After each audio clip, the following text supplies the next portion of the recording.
Hello there.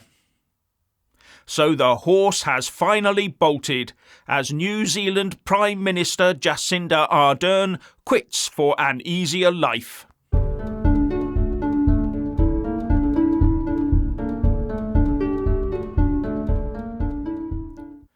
Welcome to the show, and if you haven't already done so, please do subscribe, click the little bell, select all, and then like and comment below.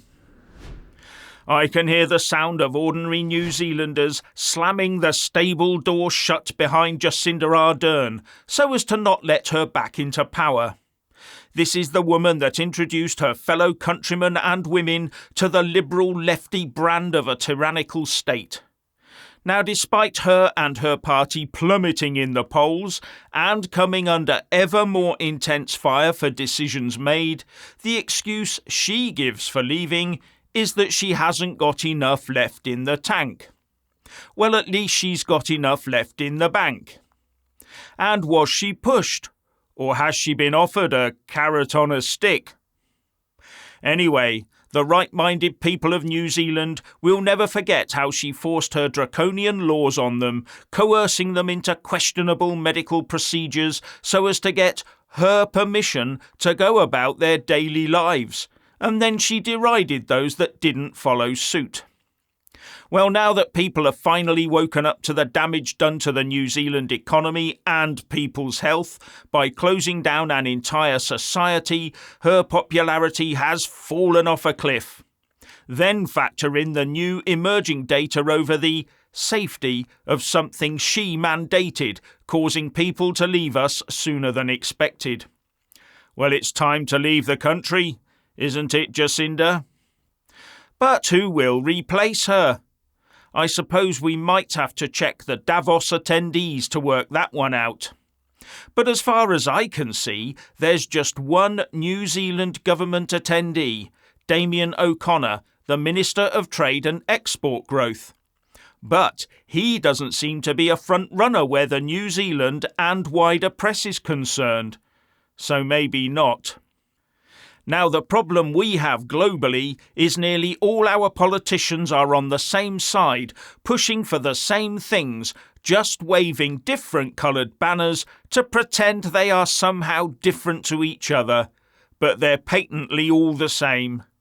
But here's the thing, Ardern's just resigned, unexpectedly we're told.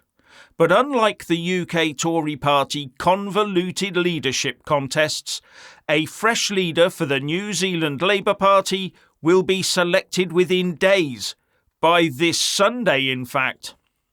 And then there's a short time before the next general election this coming October.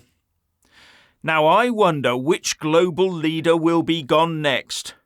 Macron? Trudeau? Now a quick reminder that we'll be back at 5:45 tomorrow. And now, on the subject of the ongoing World Economic Forum conference in Davos, Chris has a question. Hello, Jeff. My name is Chris. My question is, with the release of the list of the World Economic Forum attending guests, I noticed the leader of the opposition and the Shadow Chancellor are going to Davos.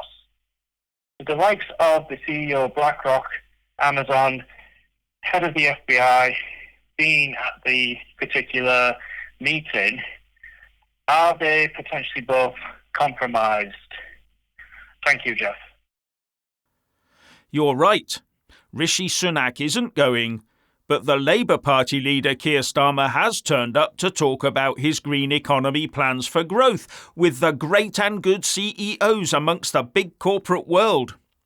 Yes, he's telling them what a wonderful place the UK will be under Labour, so they should bring all their green investment money to Britain. Selling out to corporate greed, maybe. Compromised? Maybe. And you have to wonder what all his communist buddies in the party back home think about that one. Now, you could argue that Rishi no longer needs to go to Davos, that he may now actually be superfluous to the requirements of the Davos power brokers, because he and his Tory party are basically a busted flush. And also maybe because, unlike some other world political leaders, The Tories didn't push the required agenda hard enough, so have been cast adrift, if you get my drift. But Labour was making all the right noises, because where certain events were concerned, Starmer was pushing to go further, waste more public money, shut down harder, and enforce things further. That's the stuff our overlords want to hear. They don't want to listen as politicians talk about getting back to normal with economic growth. They want the exact opposite: reduced growth, more net zero, you know, the new normal. Well, for the little people anyway.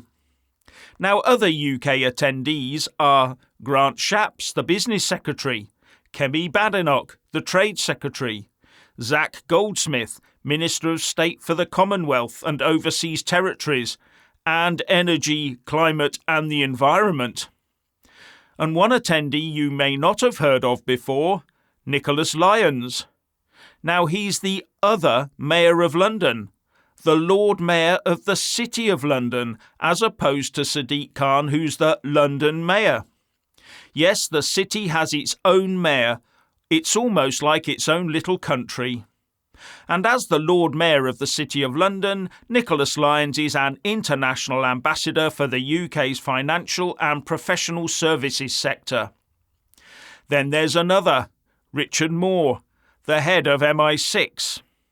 And of course, no Davos meeting would ever be complete without the attendance of Tony Blair. Anyway, Keir Starmer did not attend Davos as the lone Labour rep. No, he took his shadow chancellor with him, Rachel Reeves.